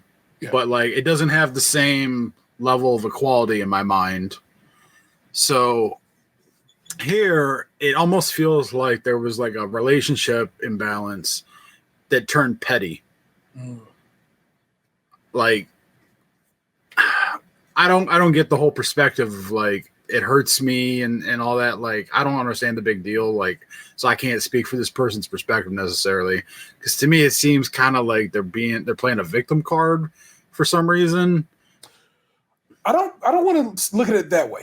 This person recently lost their mother, who they were super tight with, and then all of a sudden this woman gonna come along and be like, I'm your mom now. Like, bitch, no, you not. My mama is my mama, and I miss her. You know what I'm saying? I don't think that's playing the victim card. That is actually just being like, hey, bruh, I've been cool with you and said, don't do that shit. Now don't do that shit. Especially if you've been honest and open and said, hey, I don't like that shit. Don't call me that shit. Okay. And then they gonna do it anyway. Then that's disrespecting you set a boundary at that point, and they just like, I'm gonna be the line stepper. Them being like an adult, like father or mothering children and shit too probably makes it a little weird. Like it'd be like, your dad's 55 and marries a new wife, and you're 35, and they're all of a sudden like, this is my daughter. Like, no, you're Nancy. For sure. For fucking sure. And so here's some responses we have. Every time she introduces you as her daughter, say, actually, she's my stepmother. And if you want to be nice, add, which I have been very grateful for. That's kind of nice. You know what I'm saying? That's a way of handling it. Not the asshole. The first rule of parenting is to put your child first. your feelings should take precedence. Okay, I hear you. This is a gold comment that's right beneath this one. I'm more disturbed that her dad said stepmom is more important than his own daughter. Yeah, that was a little. Dan and I were both shocked by that one. That was a real out of pocket. I saw somebody else say something like they offered another way of introduction, and it was something like, I feel like there's a great opportunity here to respect her and not say stepmom, and instead correct her and say, actually, this is my dad's second wife. And they said everyone wins there. And so that's what I call my dad's wife. She's not my stepmom. That's my dad's wife. My kids don't call her grandma either. Okay, so that's one way of handling this. This is my father's new wife. Should be your line every time. This is my father's current wife. People are assholes. One possible variation could be to not deliberately step on her step toes, so to speak. I rarely hear the Danish equivalent of stepmom, this person must be Danish, in daily speech anymore. Instead, people have started using bonus mom instead and other bonus variations. In this case, bonus daughter. Stepmom has some negative connotations due to pop culture references. And bonus mom emphasizes the positive relationship that can be between the bonus relatives. As divorce and remarriages become more and more common, often with good relationships included. I kind of get down with that. Most of Reddit so far has said this person, they don't think this person's an asshole. I don't even think it comes from an asshole kind of perspective. I think this woman, and in fact, I see Reddit has decided, I have refreshed the page, that she's not the asshole. I think this woman recently lost her mom 2 years ago. That's relatively recent. And it's like, please don't be trying to call yourself my mom, because you're not my mom. But like Dan just said, how his stepmom had been in his life since he was little bitty, you are going to be my kid's grandma, because you will be here their entire existence. So you get to be grandma, not mom. And I would think that would be cool. But of course, she's like, we don't put labels. Well, bitch, you just tried to put a label. So what the hell are we talking about here, Nancy? I love that we've decided Nancy is this woman's name. It seemed like some Nancy-like behavior. Mm-hmm. Yep. There you go, people. That was this week's Am I the Assholes? Let's start to wrap this operation up. I started back to For All Mankind on Apple TV Plus. Gosh, that's a good show, Box. I don't know if you ever watched any of it, but it's a really, really good show, and it just continues to be a good show. I don't have Apple TV. You promised it to me, and then you took it away. I certainly didn't take it away, because I can't remove it from your TV. How did it get logged out? I don't know. Maybe you changed the login. No, you canceled it at some point. No, I've not. I've never canceled Apple TV. All right. Well, at some point, I didn't have access to it, and then you never gave it to me back. Yeah, and Apple TV's weird how you log into it. You have to basically hit they put a QR code on your screen to log you in. So it just means I hadn't been to Box's house in a way to sit down and get him logged into Apple TV. Man, I've given out my passwords for like Peacock and Paramount Plus. If they're listening, I haven't done that, but I've given those out to like a handful of people.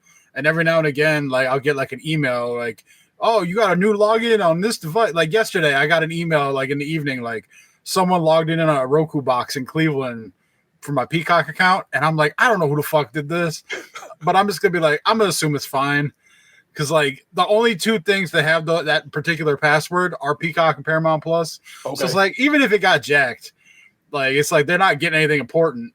But I'm just gonna assume it's someone I gave it to went somewhere or bought a new device or something or whatever. Goodness gracious. Well, again, because it happened a couple weeks ago. Like, I'm like, who the fuck went to Mansfield and logged into my Paramount account? You had told me that. It was some other city in Ohio. Yeah, it was somewhere down there. Like, yeah. I was just like, I don't know anyone down there. Like, who the fuck is traveling and logging into Peacock? Well, at some point, I'll slide through and get you logged in, so you're all good. For All Mankind. amazing. If you have Apple TV Plus, you should watch that.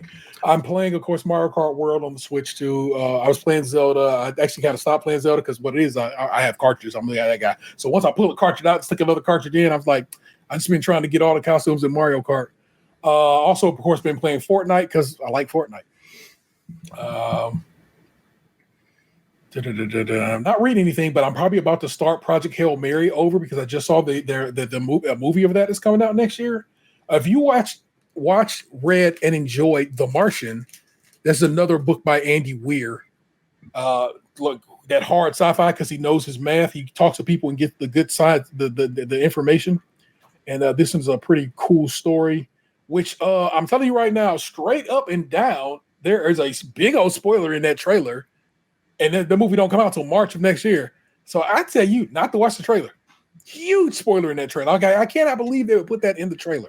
So I'm telling you right now, don't watch that trailer. But I would tell you to read Andy Weir's Project Hail Mary. Great book. I'm very excited to give that another go through. I got a record last week. I didn't get it last week. I meant the last time we talked, I had gotten a record I want to talk about, and it's over across the room, and I don't feel like getting it. But Ghostface Killers, Supreme Clientele, showed up in my mail recently, and I'm very excited to have that record. If you go to my TikTok, I made an unboxing video. So there you go. You can go check that out over there. I got us logged back into, at least on the computer, logged back into the show's TikTok feed, a thing we have not used in forever. But what I have done is request the ability to go live on TikTok. And if they give us that ability, starting next week, the show will also be live on TikTok. Well, starting after they give me approval, and assuming they give me approval, then the show will also be streaming live on TikTok for those who are in that. Man, like, we're gonna get banned off TikTok so fast. We'll see.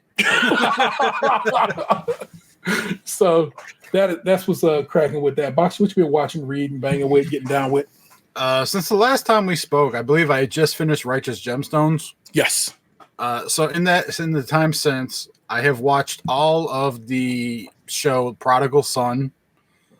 I saw the movie 28 Years Later. What'd you think? Did you get the other two watched before that?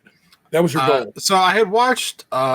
I watched 28 Days Later, Okay. and when I watched it, I realized I already had watched it at some point. I just forgot that I watched it. Okay. I got a half hour into 28 Weeks Later, and I realized it was fucking boring, and I stopped watching it. And then I went and watched 28 Years Later, and I left that movie thinking, this fucking sucks. I don't want to sit through any more of these. Fair. Yeah, I it's interesting to me because so many people are speaking so highly of it that I find it interesting that you were like, nah, man, I don't get down with this. I feel like there was a story there that I would have been interested in. Okay. And it went from that, like immediately shifted to something else that I had no fucking interest in. And it had like stupid ass fucking, like the way some of the zombies were interacting and shit. And then the ending was just like, I know it's a setup for the movie that they come out next summer, but like I'm not into it. And I'll probably end up watching the other one at some point, but I hope I don't have to go to theaters to see it. I hope I watch it on free TV. So I finished Prodigal Son last week. And so this week I needed something else to binge while, doing my job. And so I Googled like binge-worthy TV shows, and like I pulled up like a list. It's like 63 binge-worthy TV shows. And I still have the tab open because I'm like, I need it for future reference. But oh shit, that's not the tab. Is this tab? The first show on the list was Breaking Bad, which I had already seen. I watched that at the beginning of COVID.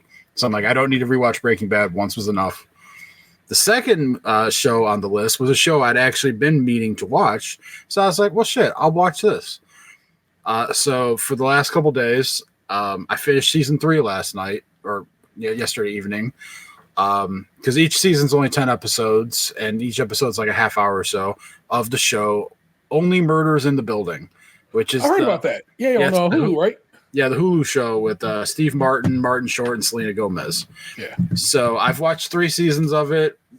When I say that, I don't feel like it has the same pizzazz that if I had said that 15, 20 years ago, when TV shows were like 23, 24 episodes long and they were 45 minutes each. That's when I felt like I really earned the title of like I watched the season. When it's 10 episodes and each one's only a half hour, that's not a season. I watched a long movie. Yeah. I fully agree with that. I started Queen's Gambit because I saw once again TikTok shows me a scene for something. I'm like, what's this shit about? And so I started it, and it was pretty good, just from like most of that first episode. But it's like I think it's like 10 episodes total, 45 minutes each, and that's it. I'm like, and there's not more because it was like a one season show situation. So yeah, the other day I watched Amazon has this new show Countdown. Okay. It's got the dude from Supernatural, Jensen Ackles or whatever. Okay. I don't know if like the new episode came out this week. I have to look. But I guess like it was like the number one show on Amazon the other day, but then it got knocked off to number 2 based on some other show that just came on there with it's like one of those like family mystery shows where they're all at like a lake house or some shit. I haven't watched that, but I saw the one with John Krasinski in it. No, I think it had who's the woman that used to be married to Tom Cruise? Nicole Kidman. Yeah, I think Nicole Kidman is like the star.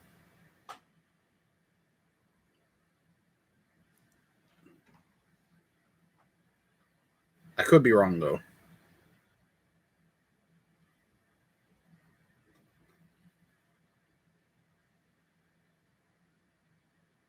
Big Little Lies, I think is the name of the show.